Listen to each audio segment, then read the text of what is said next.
ভোটারদের উদ্দেশ্যে বলা হচ্ছে আপনার ভোট আপনার অধিকার। তাই ভোট কেন্দ্রে গিয়ে আপনারা ভোট দান করবেন। ভোট দিতে কেউ বাধা দিলে আমাদের জানাবেন, আমরা সব সময় আপনাদের পাশে আছি। এবারের ভোট ভয়মুক্ত ভোট, হিংসামুক্ত ভোট। ভোট আপনার গণতান্ত্রিক অধিকার।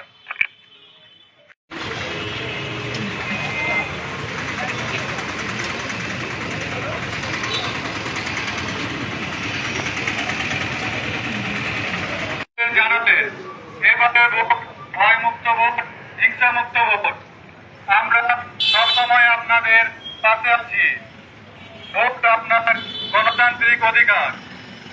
সকল ভোটারদের উদ্দেশ্যে বলা হচ্ছে ভোট আপনার আপনার অধিকার। ভোট দিতে কেউ বাধা দিলে আমাদের জানাবেন।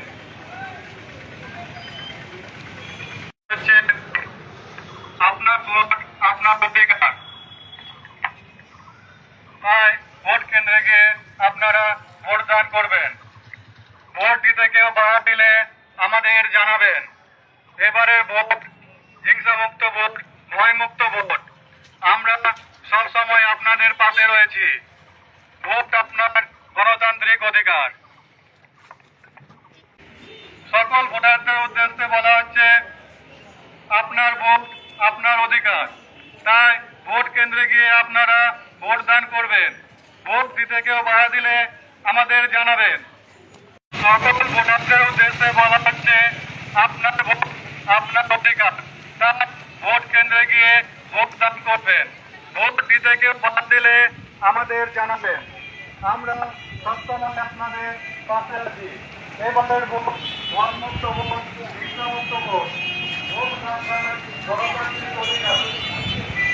সকল ভোটারদের উদ্দেশ্যে বলা হচ্ছে वादा आए तो हम लोगों से बातचीत करना है, हम वोट डलवाएंगे आप, ठीक है। हाँ, अगर कोई प्रकार की समस्या हो तो हमें सूचना देना जरूर। हाँ सर, वोट सबको डालें। हाँ हाँ ठीक है। ভোটারদের উদ্দেশ্যে বলা হচ্ছে আপনার ভোট আপনার অধিকার। তাই ভোট কেন্দ্রে গিয়ে আপনারা ভোট দান করবেন। ভোট দিতে কেউ বাধা দিলে আমাদের জানাবেন, আমরা সব সময় আপনাদের পাশে আছি। এবারের ভোট ভয়মুক্ত ভোট, হিংসামুক্ত ভোট।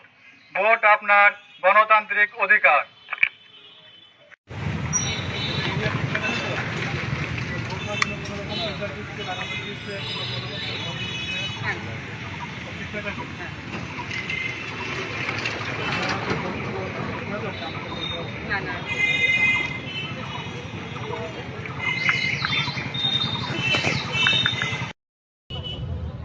আমি আপনাদের নতুন জেলা শাসক আছি।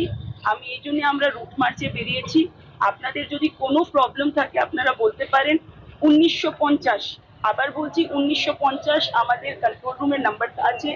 আপনাদের 1950 1950। কোনো প্রবলেম হলে এই ফোনে ফোন করে আপনার প্রবলেম, আপনার শুধু নামও বলতে হবে না, জায়গায় যেখানে প্রবলেম হচ্ছে আপনি বলতে পারেন, আমরা কিন্তু অ্যাকশন নেব। গোটা পুলিশ বাহিনী আছে, সেন্ট্রাল ফোর্সেস আছে। আপনাদের আপাতত কোনো ভয় ভ্রান্তি কি আপনারা ভোট ভালো করে দিতে পারবেন না এমনি কিছু থাকলে একটু বলে দেবেন। ঠিক আছে, এবারে হলে আমি ওই নাম্বারে ভোট দিতে যাইনি। এটা কোথায় হয়েছে? 3 নম্বর ওয়ার্ডে। আগের বার মানে কোন ইলেকশনের কথা বলছি? 24-এর ইলেকশন। 24-এর ইলেকশনে 3 নম্বর ওয়ার্ডে ভোট দিতে দেয়নি। এইবার আমি আশ্বাস দিচ্ছি এটাকে কোনো প্রবলেম হবে না। বললেন যে 24-এর ইলেকশন। হ্যাঁ, 24 হয়েছিল। 24-এ কিন্তু হয়েছিল। এখনকার কথা এখন 24-এর ইলেকশন না না আমি তো দিল্লি করতে থানা পুলিশ যাচ্ছ কেন কেন্দ্রীয় বাহিনী যাচ্ছ কেন 3 নম্বর ওয়ার্ডে সমস্যা হচ্ছে ওই স্টেশনের দিকে। আমি স্ত্রী দুজনাকে নিতে চাইনি। না বলতে পারবো না, বললে আবার ঘরে আমার ভাঙচুর হবে, অশান্তি হবে। হ্যাঁ, भय राज को, भय को हटा करके भरोसे में बदलने की है। बीजेपी भ्रष्टाचार और कानून व्यवस्था को लेकर व्हाइट पेपर जारी करेगी ताकि टीएमसी के हर गुंडे, हर सिंडिकेट, हर भ्रष्ट विधायक मंत्री इन सभी का कानूनी रूप से पूरा हिसाब किया जा सके। के 300 से ज्यादा कार्यकर्ता चुनावी हिंसा में मार दिए। आज पूरे गुंडे एक बात कान खोलकर सुन ले, 23 और 29 को मतदान के दिन घर में बैठना, वरना बाद में आपकी खैर नहीं है, खैर नहीं।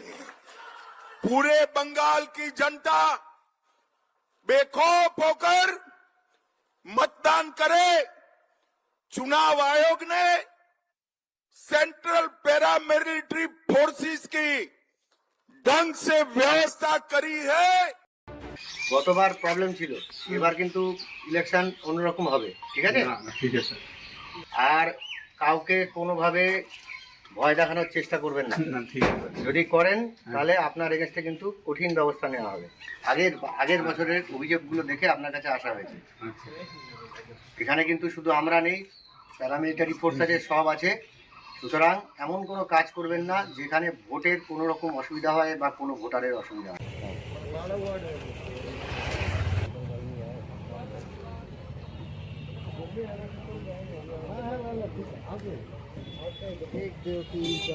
এবার ভোট যেভাবে বলে গেল খুব শান্তিতে ভোটটা হবে, মানে কোনো ভয় থাকবে না, ভোটটা দিতে খুব ভালো পাবে। কি বললো বিএসএফরা? বিএসএফ বললো যে আপনাকে কেউ শাসে না, আমাকে কেউ শাসে না। তো বললো বাড়িতে কেউ যে বলে তোমাকে ভোটের কথা, না আমাকে কেউ কিছু বলেনি আগে। মানে আপনি কি মনে করছেন, যদি এইভাবে কেন্দ্রীয় বাহিনীর জওয়ানরা যদি আশ্বাস দেয় তাহলে ভোট কি শান্তিপূর্ণ হবে? যদি ওরা থাকে তো শান্তিপূর্ণ ভোট দিতে পারবো আমরা, ভোট কেন্দ্রে দেওয়া।